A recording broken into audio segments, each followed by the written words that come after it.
আসামের প্রলয়ঙ্করী বন্যায় ব্যাপক ক্ষয়ক্ষতির ছবি সামনে আসছে। বান বিধ্বস্ত নেপালি খুঁটি এলাকা পরিদর্শনে পৌঁছালেন কেন্দ্রীয় স্বাস্থ্য ও পরিবার কল্যাণ মন্ত্রী জেপি নাড্ডা। কঠিন সময়ে কেন্দ্রীয় সরকার আপনাদের পাশে রয়েছে, ক্ষতিগ্রস্তদের আশ্বাস কেন্দ্রীয় মন্ত্রীর।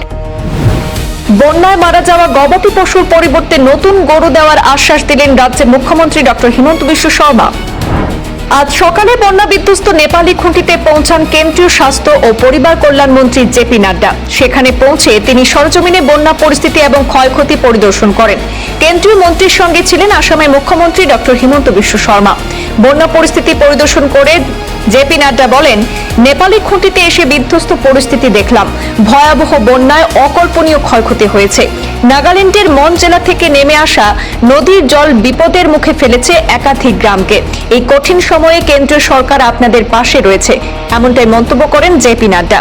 নাড্ডা আরো বলেন, প্রধানমন্ত্রী আমাকে এখানে পাঠিয়েছেন। যে পরিমাণ ক্ষয়ক্ষতি হয়েছে তার স্বাভাবিক অবস্থায় ফিরতে কিছুটা সময় লাগবে। ক্ষতিগ্রস্ত পরিবারগুলিকে আর্থিক সহায়তার পাশাপাশি সব ধরনের সহযোগিতা করবে কেন্দ্রীয় সরকার। কিভাবে এবং কি ধরনের সাহায্য করা যায় তা মুখ্যমন্ত্রীর সঙ্গে আলোচনা করবেন বলে জানিয়েছেন জেপি নাড্ডা। উল্লেখ্য, আসামের নেপালি খুঁটির বহু বাসিন্দা গোপালনকে তাদের জীবিকার প্রধান উৎস হিসেবে বেছে নিয়েছিলেন, কিন্তু এবারের এই ভয়াবহ বন্যায় হাজার হাজার গবাদি পশুর মৃত্যু হয়েছে।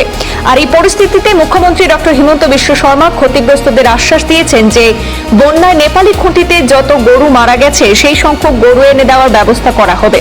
নেপালি খুঁটির বন্যা পরিস্থিতি পরিদর্শনের পর জেপি নাড্ডা নাগাল্যান্ডের মন জেলার উদ্দেশ্যে রওনা হন। সেখানেও তিনি বন্যায় ক্ষতিগ্রস্ত বিভিন্ন এলাকার সরজমিনে পরিদর্শন করেন।